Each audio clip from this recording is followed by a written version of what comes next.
વિદ્યાર્થી મિત્રો, શું તમે ધોરણ 8માં અભ્યાસ કરી રહ્યા છો? તો તમારા માટે તારીખ 4/4/2026ના રોજ આવી રહી છે જ્ઞાન સાધના પરીક્ષા. આ જ્ઞાન સાધના પરીક્ષાની તૈયારી કેવી રીતે કરવી તે તમામ માહિતી આપણે આ વિડીયોમાં જોવાના છીએ. આ જ્ઞાન સાધના પરીક્ષાનો કાર્યક્રમ, તેની કસોટીનું માળખું, ફોર્મ કેવી રીતે ભરવું, શું વાંચવું, તમામ માહિતી આપણે આ વિડીયોમાં મેળવવાના છીએ. તો ચાલો આપણે જ્ઞાન સાધના પરીક્ષા વિશે જાણીએ અને પરીક્ષાની તૈયારીનો રોડમેપ જોઈએ. વિદ્યાર્થી મિત્રો, આ પરીક્ષા રાજ્ય પરીક્ષા બોર્ડ દ્વારા લેવામાં આવે છે. મુખ્યમંત્રી જ્ઞાન સાધના મેરિટ સ્કોલરશિપ પરીક્ષા, જેનું ટૂંકું નામ છે CGMS. તેના વિશે આપણે જોઈએ તો ધોરણ 1થી 8માં સરકારી અથવા અનુદાનિત પ્રાથમિક શાળાઓમાં સળંગ અભ્યાસ કરી ધોરણ 8નો અભ્યાસ પૂર્ણ કરેલ હોય તે બાળકો આ પરીક્ષા આપી શકે છે. આ પરીક્ષા આપે તેની અંદર 25,000 તેજસ્વી વિદ્યાર્થીઓને દર વર્ષે પસંદ કરીને 9થી 12 સુધીના અભ્યાસ માટે સ્કોલરશિપ આપવા માટે મુખ્યમંત્રી જ્ઞાન સાધના સ્કોલરશિપ યોજના તૈયાર કરવામાં આવી છે. આપેલી સ્કોલરશિપ પરીક્ષાની તારીખ છે 4/4/2026ના રોજ લેવાની છે.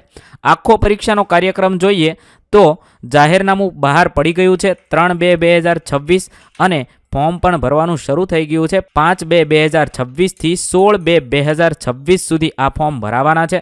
એની કોઈ પણ પ્રકારની ફી નથી અને પરીક્ષાની તારીખ છે 4/4/2026ને શનિવાર. વિદ્યાર્થી મિત્રો, આ ફોર્મ છે એ તમારી શાળા થ્રુ ભરાશે. તમારી શાળામાં તમારા શિક્ષકશ્રી દ્વારા આ ફોર્મ ભરવામાં આવશે.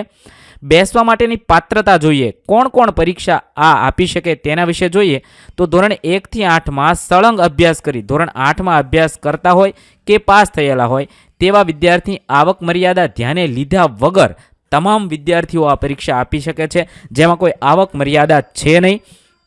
અથવા તો RT એક્ટ 2009ની કલમ 12C જોગવાઈ હેઠળ જે તે સમયે સ્વનિર્ભર શાળાઓમાં 25%ની મર્યાદામાં ધોરણ 1માં પ્રવેશ મેળવેલો હોય એટલે કે RTની અંદર જેણે પ્રવેશ મેળવી અને 1થી 8 ધોરણ પૂરું કર્યું હોય તેવા ધોરણ 8માં ભણતા વિદ્યાર્થીઓ પણ આ પરીક્ષા આપી શકે છે. તેની અંદર નિયત થયેલ આવક મર્યાદા કરતાં વધુ આવક મર્યાદા ન હોય તેવા વિદ્યાર્થીઓ આપી શકશે.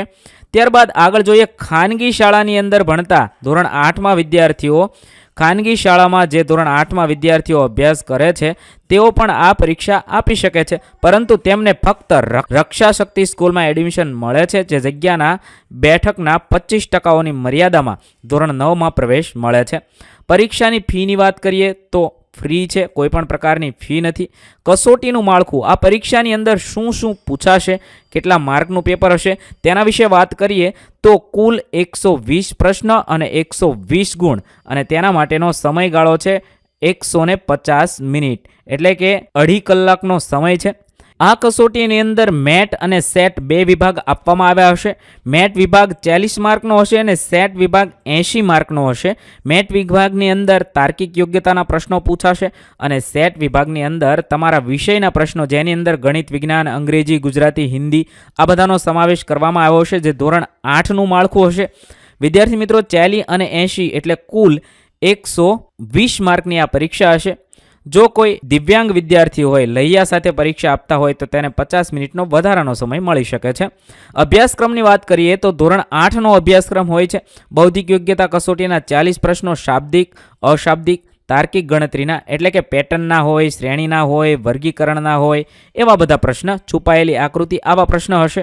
અને 80 માર્કની અંદર ધોરણ 8ના ગણિત એના 20 ગુણ, વિજ્ઞાન એના 20 ગુણ, સામાજિક વિજ્ઞાનના 15 ગુણ, અંગ્રેજીના 10 ગુણ, ગુજરાતીના 10 ગુણ અને હિન્દીના 5 ગુણ આવી રીતે વિષયનો સમાવેશ કરવામાં આવ્યો છે. તો તમે જોઈ શકો છો ગણિત અને વિજ્ઞાન પર વધુ ફોકસ આપવામાં આવ્યો છે. ગણિત અને વિજ્ઞાનના 20 માર્ક અને સામાજિક વિજ્ઞાન 15 માર્કનું પૂછાય છે. હવે આ પરીક્ષામાં 30% પ્રશ્નો NEP 2020 મુજબ કોમ્પિટન્સી બેઝ પ્રશ્ન પૂછવામાં આવે છે, એટલે થોડા ઊંચા લેવલના પ્રશ્ન હોઈ શકે છે. પરીક્ષા કેન્દ્રની વાત કરીએ તો પરીક્ષામાં નોંધાયેલા વિદ્યાર્થીઓની સંખ્યા, પરીક્ષા લખી વહીવટ, તાલુકાની અંદર જ તે પરીક્ષા કેન્દ્ર નક્કી કરવામાં આવશે, જે ગુજરાત માધ્યમિક અને ઉચ્ચતર માધ્યમિક શિક્ષણ બોર્ડના ધોરણ 10 અને 12ના પરીક્ષા કેન્દ્ર પર વિદ્યાર્થીઓ એ બોર્ડ દ્વારા ફાળવવામાં આવેલ પરીક્ષા કેન્દ્ર પર સ્વખર્ચે પહોંચવાનું રહેશે. આગળ જોઈએ જ્ઞાન સાધના મેરિટ સ્કોલરશિપ પરીક્ષાનું પરિણામ છે ક્યાં મૂકવામાં આવશે તો SEBexam.org પર પછી પરિણામ મૂકવામાં આવશે, કટ ઓફ જાહેર કરવામાં આવશે અને બાકીની વધુ માહિતી છે આ વેબસાઇટ પર મૂકવામાં આવશે. પ્રવેશ માટેની પ્રક્રિયાની અંદર જોઈએ તો જ્ઞાન સાધના મેરિટ સ્કોલરશિપ પરીક્ષા માટે પાત્ર થાય એટલે કે મેરિટની અંદર જ્યારે સમાવેશ થાય પછી આ તમામ વાત કરવાની છે. એ તમારા ધોરણ 9ની અંદર પહોંચશો, ધોરણ 8 પૂર્ણ થશે ત્યારે તમારા શિક્ષકશ્રી દ્વારા તમારી શાળામાંથી જ આ વધારાની માહિતી મળી રહેશે. એ પરીક્ષા પાસ થયા પછીની છે. ઓનલાઈન અરજી કરવાની વાત કરીએ. ઓનલાઈન અરજી છે તમારી શાળા દ્વારા કરી આપવામાં આવશે, જેની અંદર નામ, અટક, જન્મ તારીખ, અન્ય કોઈ બાબતે બોર્ડ પાછળથી સુધારો કરી નહીં દે, એટલે અત્યારથી જ એ જોઈને પરીક્ષાનું ફોર્મ ભરવાનું છે.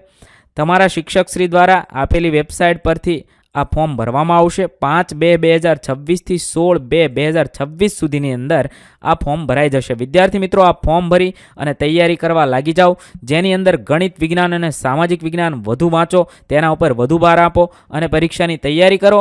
અને 4 વર્ષ સુધી એટલે કે 9, 10, 11 અને 12 ધોરણ સુધી તમને સ્કોલરશિપ મળે છે. તે ટોટલ મળીને 90,000 થી 95,000 જેટલી આ સ્કોલરશિપ આવે છે. તો વિદ્યાર્થી મિત્રો, આજે જ આ પરીક્ષાની તૈયારી કરવા લાગી જાઓ અને આપણી ચેનલ પર આ પરીક્ષાની તૈયારી માટેના વિડીયોઝ ઉપલબ્ધ કરવામાં આવ્યા છે તથા એક પેપર સોલ્યુશનનો કોર્સ પણ આપણી ચેનલ પર ઉપલબ્ધ કરાવવામાં આવ્યો છે, જે તમે આ કોર્સમાં જોઈન્ટ થઈ શકો છો. તેના માટેની લિંક વિડીયોના ડિસ્ક્રિપ્શનમાં આપેલી છે. તો આજે જ આ જ્ઞાન સાધના પરીક્ષાની તૈયારીમાં લાગી જાઓ.